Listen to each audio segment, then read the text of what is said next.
කාටත් වඩා හිමි නැති දුක මෙමාට දැනේ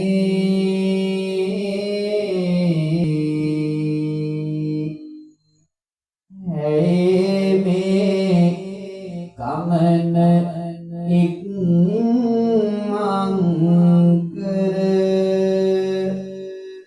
පිටත්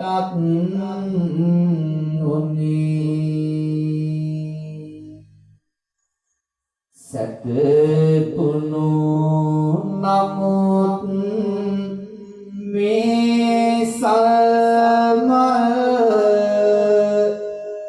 සාල වනේ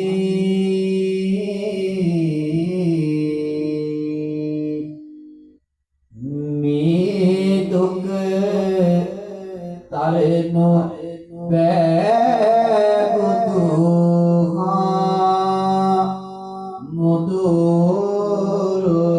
මුදුරුවනි පෙර මතකයන්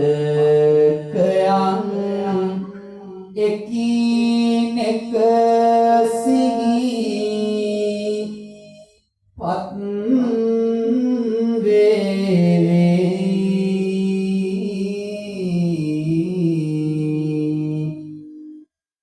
හිමි දෙසු දහම් යලේ පිලේ රැව් දේවි හිමිරුව දකින්නට නැවතත් බැරි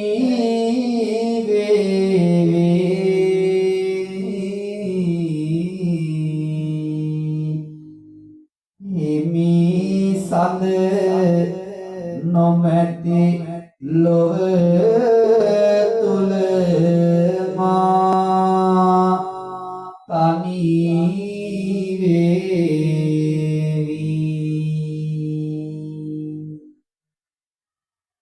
ආනන්ද හාමුදුරුවෝ ඒ විදිහට හිත හදා ගන්නකොට බුදුරජාණන් වහන්සේගේ පරිනිර්වාණයෙන් තෙමසක් ගත වෙලා බුදුරජාණන් වහන්සේගේ ශාසනයේ සුභද්‍රගේ අභද්‍ර භික්ෂුවගේ සුභද්‍රගේ අභද්‍ර වචනය නිසා පළවෙනි ධර්ම සංගායනාව සිද්ධ කරන්නට වැඩ කටයුතු මේ තුන් මාස පුරාවට සකස් වෙමින් සූදානම් වෙමින් තිබුණා. ආනන්ද හාමුදුරුවෝ බුදුහාමුදුරුවෝ පිරිනිවන් පානකම් රහත් වෙලා හිටියේ නෑ. ඔන්න මේ ටික හොඳට පාදකම්ම නාගාගෙන. මොකද ආනන්ද හාමුදුරුවෝ බුදුහාමුදුරුවන් කෙරෙහි තිබුණු අචල විශ්වාසය අපි කියනවා ඒකට වචනයක් සාසනික මොකද්ද? ශ්‍රද්ධාව. අන්න වචනේ. ශ්‍රද්ධාව ඕනෑවට වඩා වැඩි වුණාමත් රහත් වෙන්න බෑ. නේ? සමහර උපාසකම්මලාගේ ශ්‍රද්ධාව ඕනෑවටත් වඩා වැඩි නේ. ශ්‍රද්ධාව කියන එක තියෙන්න ඕන ගානකට. ඒක ඕනෑවට වඩා වැඩි වුණත් ඒක අපේ ගමනට බාධාවක්. හොඳම උදාහරණය ආනන්ද හාමුදුරුවෝ තරම් බණ අහපු කෙනෙක් ලෝකෙ හිටියේ නෑ. උන්වහන්සේට තමයි හැම බණක්ම කිව්වේ. උන්වහන්සේ තමයි බුදුහාරන්ගේ හැම දෙයක් පිළිබඳව අවබෝධය කිව්වේ. එච්චර ළඟින් ඇසුරු කරලා බණ අහපු කෙනාට බැරි වුණේ රහත් වෙන්න වෙන කිසිම දෙයක් නිසා නෙමෙයි. බුදුහාමුදුරුවෝ කෙරෙහි තිබුණු අධික ශ්‍රද්ධාව නිසා. ඉතින් බුදුරජාණන් වහන්සේගේ පිරිනිවන් පෑමෙන් අනතුරුව පළවෙනි ධර්ම සංගායනාවට 3 මාසෙකින් පවත්වන දවසට ආනන්ද හාමුදුරුවෝ විශේෂ කෙනෙක් වශයෙන් තෝරාගෙන තිබුණා. හේතුව තමයි උන්වහන්සේ තමයි සූත්‍ර කොටස ගැන හොඳ අවබෝධයක් තිබුණු ස්වාමීන් වහන්සේ. ඒ කැපකිරීමක් සිදු කරමින් 3 මාසයේ මේ සංගායනාවට සිදු කරනට එළිය වැටෙන දවසේ අලුයම අපි ආනන්ද හාමුදුරුවන් වහන්සේ උතුම් වූ රහත් වූ භාවයට පත් වෙලා අපට ධර්ම සංගායනාව සිදු කරමින් විසිරෙන්නට විනාශ වෙන්නට ගියපු ශාසනය බේර ගන්නට උන්වහන්සේ වීර්ය පාරමිතා වඩමින් කටයුතු සිදු කරා. සසරේ ගෙනා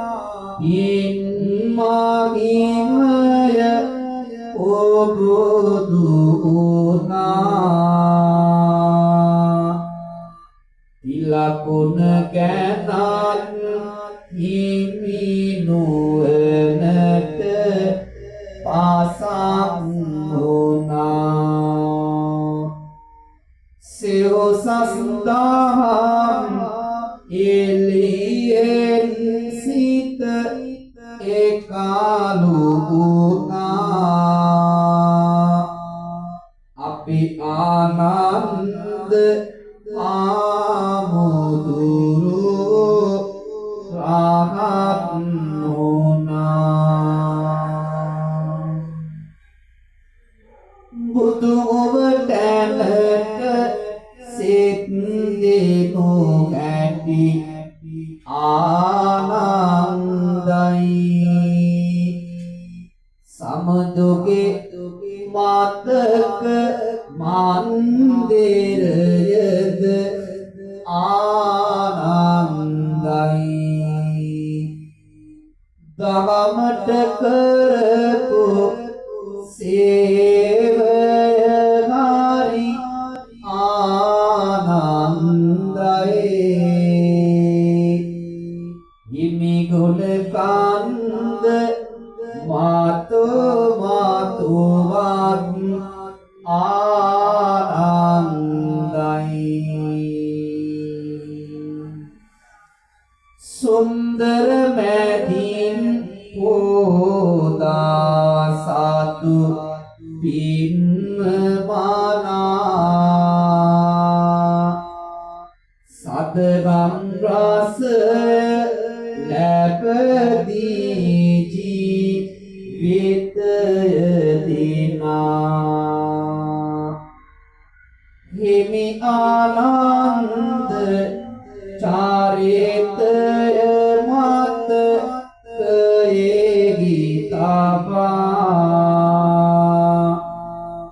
මම නිම කරමි ආද කවි මඟ ඔබට ගෙනා මම නිම කරමි ආද කවි මඟ ඔබට ගෙනා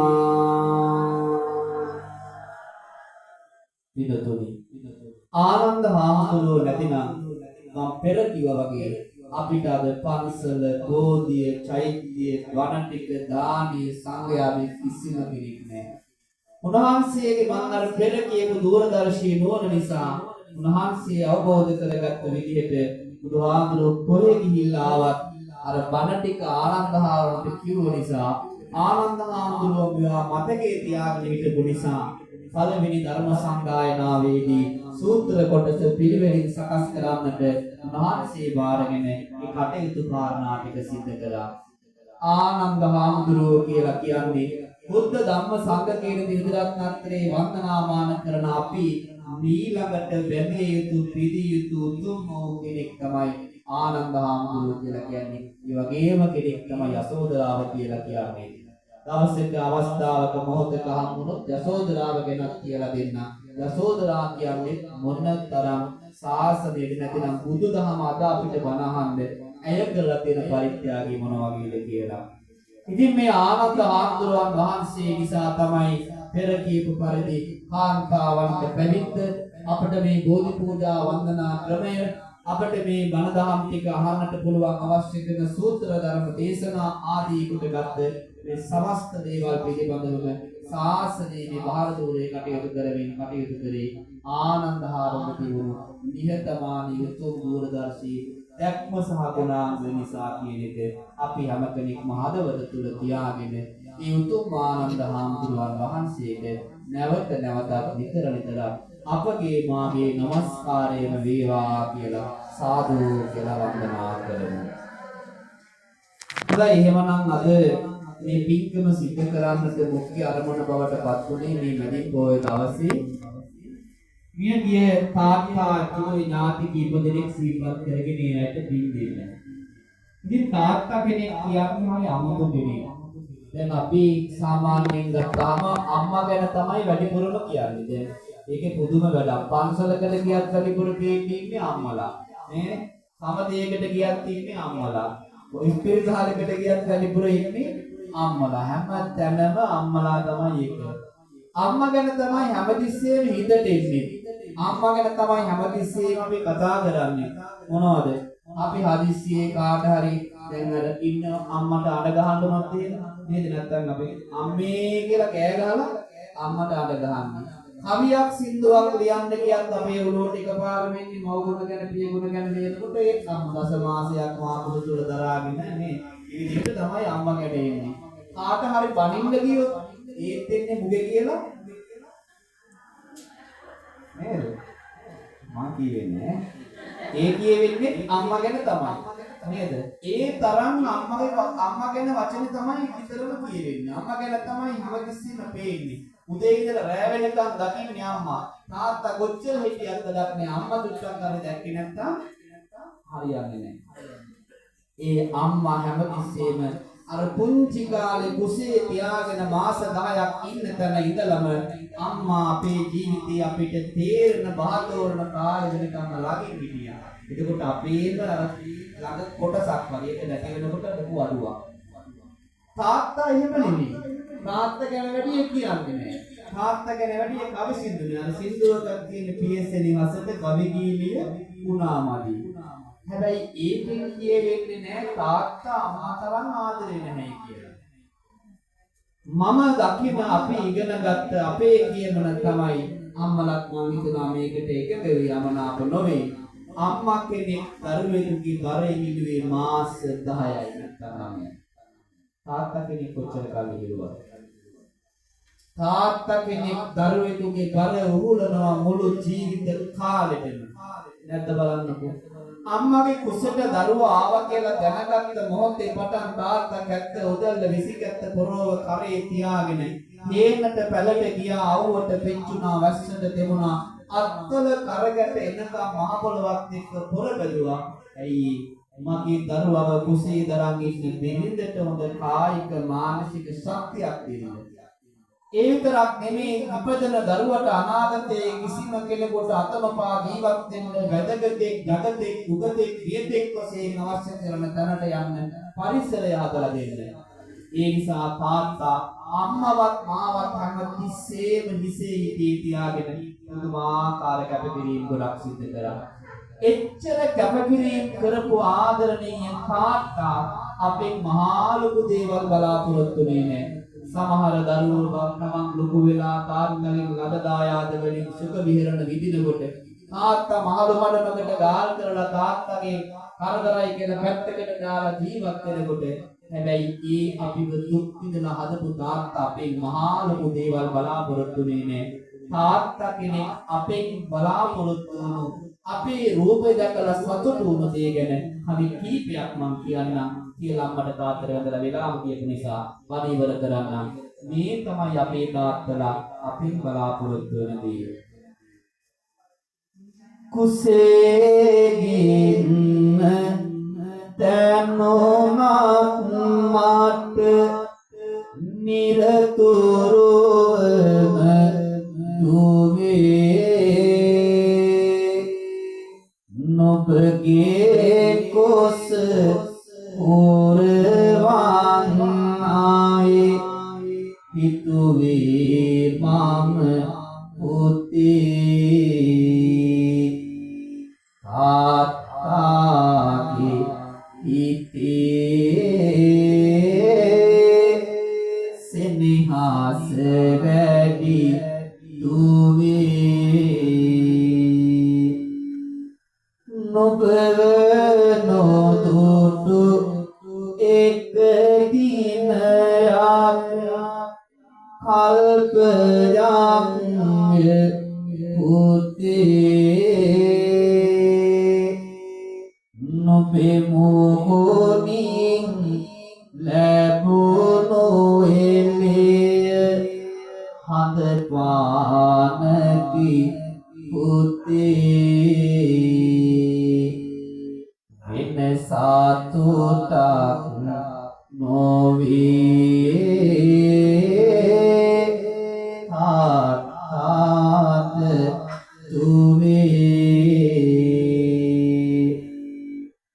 මෙමට නුබයි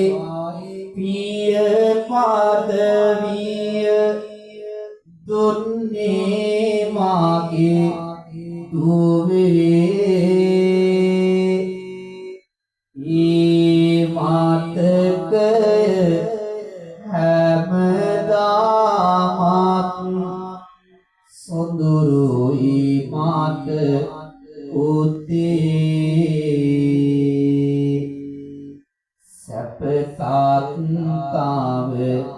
නොවේ නුඹ තාරමට උත්තේ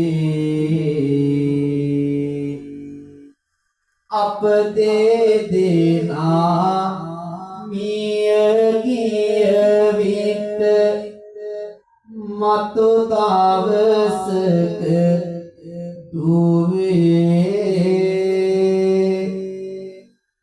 පන් වඩලා පින් දෙනවත් ආදර සුදු පුතේ අතටියලා ඉසේ දිවුරන වාද තුවේ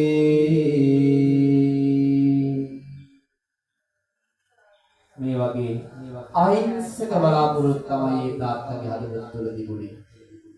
ඒ ආදරණීය තාත්තට ඒ ආදරණීය අම්මට පුංචි කාලේ ඉඳලා මේ වෙනකම් මගේ අතෙන් අල්ප මාත්‍රයක හරි වරදක් වුණා නම් මම බලපු බැල්මකින් හරි මම හිතපු විදිහකින් හරි මම කරපු වැඩකින් හරි ඒ ආදරණීය තාත්තගේ හිත රිදුනා නම් අපේ අම්මගේ හිත රිදුනා නම් ඒ අම්මට මගේ අතින් මම දැනුවත්ව නොදැනුවත්ව යම්කිසි විදිහක වංචාවක් හොරයක් බොරුවක් කරවෙලා හෝ කරලා තියෙනවා නම් අනේ අම්මේ අනේ තාත්තේ මට සමාව ලබා දෙන්න කියන ඒ අහිංසක ඉල්ලීමක් ඉල්ලමින් වැඳගෙන අපි අපේ අම්මයි තාත්තයි සිහි කරගෙන ඒ අම්මගෙනුයි තාත්තගෙනුයි මේ විදිහට සමාව ඉල්ලමු. පුංචි කාලේ මගේ අතින් වැරදි වුණා අම්මේ හිතරි දෙනා වචන කියලා රවන්න ඇති අම්මේ ඒ සියලුම වැරදි වලට සමා වෙන්න අම්මේ මේ පින්ගෙන මාතු බුදු බව ලබා ගන්න අම්මේ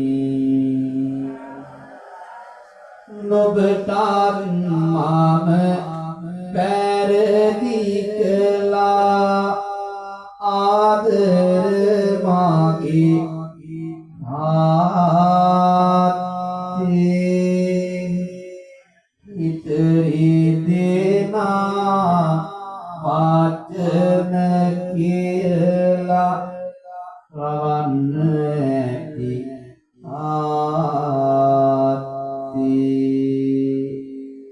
ඒ සියලුම වැරදි වලට සමා වෙන්න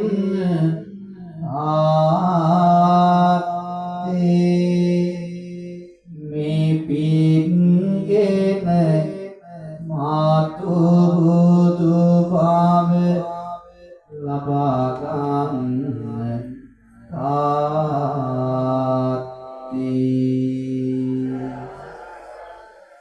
සම්මා සම්බුදු සරණ ලැබීමා නිමාවක් නැති ගුණ සීගීවා ධම්මා දස ආකු සල්දුරුයි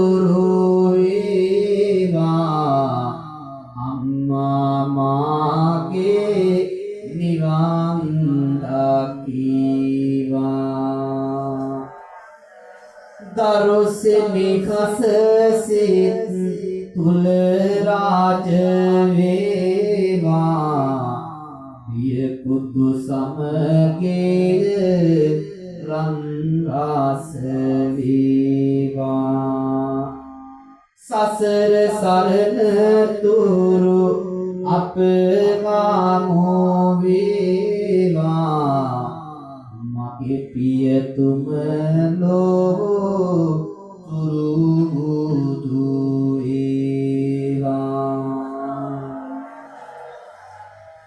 හොඳයි එහෙමනම් හැම කෙනෙක්ම කෙටියෙන් කල්පනා කරගනිමු. උතුරු ගලල්ලවත්ති පදිංචි ශාන්ති මහත්මිය ඇතුළු පවුලේ දාදරුවන් විසින් චතුරි මදුෂිකා දුව අමානි මදුෂානි දුව කලින් මදුෂාන් පුතා විදේශගතව සිටින චරිත පරිවර්තන ගයනා නීල් කුමාර ගයනා ඇතුළු මේ දාදරු ඥාති සාමදීන ඇතුළු සිල් දෙනා එකතු වෙලා මාර්තු 15 දිනට අවුරුදු 6ක් පිරීම නිමිත්තෙන් දීපරලව යන්නට යෙදුණු කුලතුංග ප්‍රේමලාල් ස්වාමි පුරුෂයා ආදරණීය පියාණන් මාමණීය කිරියත්තාව සීපත් කරගෙන එතුමා